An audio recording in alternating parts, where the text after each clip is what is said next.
Olá pessoal, aqui no canal Bíblia Story temos um conteúdo imperdível para vocês. Hoje, vamos desvendar um enigma intrigante. Por que será que as palavras ditas por Jesus são em aramaico e não em hebraico?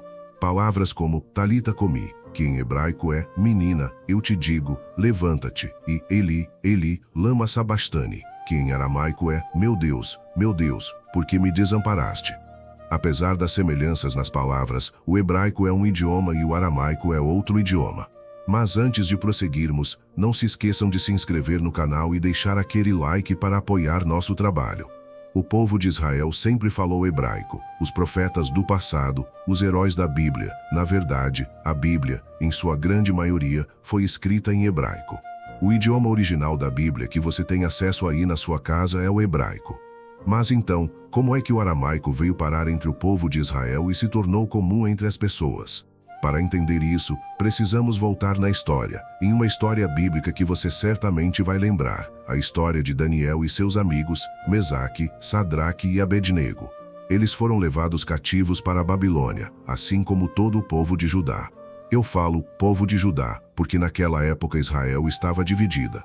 Após a morte de Salomão, o reino de Israel se dividiu em dois, o reino de Judá, cuja capital era Jerusalém, e o reino do norte, cuja capital era Samaria. Eram reinos diferentes, embora fossem o mesmo povo. Quando o exército de Nabucodonosor invadiu Jerusalém, destruiu o templo e levou consigo os utensílios sagrados, muitos judeus foram levados como cativos para a Babilônia, incluindo Daniel e seus amigos. Eles se viram em uma nova terra, com novos costumes e, principalmente, uma língua diferente, o aramaico.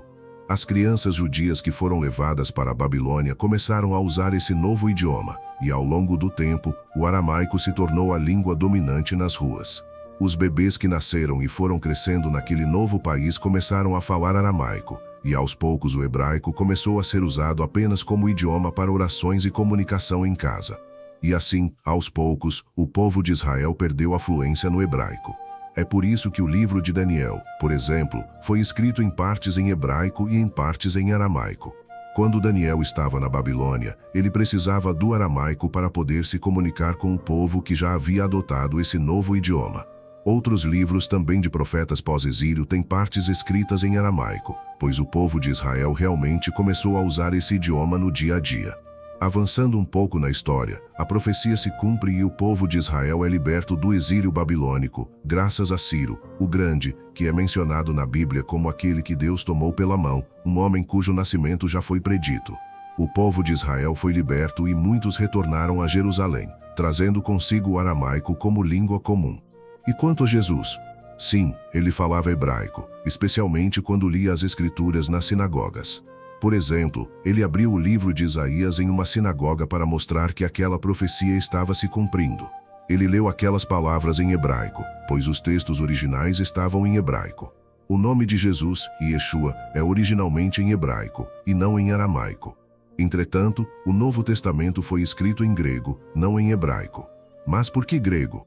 Porque Jesus deixou uma ordem para que o evangelho se espalhasse a todas as criaturas, e o grego era um idioma internacional, assim como o inglês nos dias atuais. Se o evangelho fosse escrito apenas em hebraico, poderia ficar restrito apenas ao povo de Israel. No entanto, o Novo Testamento foi escrito por judeus em grego, para que a mensagem das boas novas pudesse se espalhar mais rapidamente pelo mundo. E para esclarecer aquela famosa frase que Jesus disse na cruz, está consumado, vamos ver como ela soa em aramaico, hebraico e grego. Em aramaico, é tetelestai, em hebraico, muito parecido, niklon, e em grego, tetelestai, também. A verdade é que as línguas têm influências umas sobre as outras, e o aramaico teve um grande impacto na língua e na escrita do povo de Israel. Espero que tenham gostado desse mergulho na história linguística de Israel. Se ficou alguma dúvida, deixem nos comentários e não se esqueçam de se inscrever no canal para acompanhar mais conteúdos completos como este. Até a próxima. Shalom.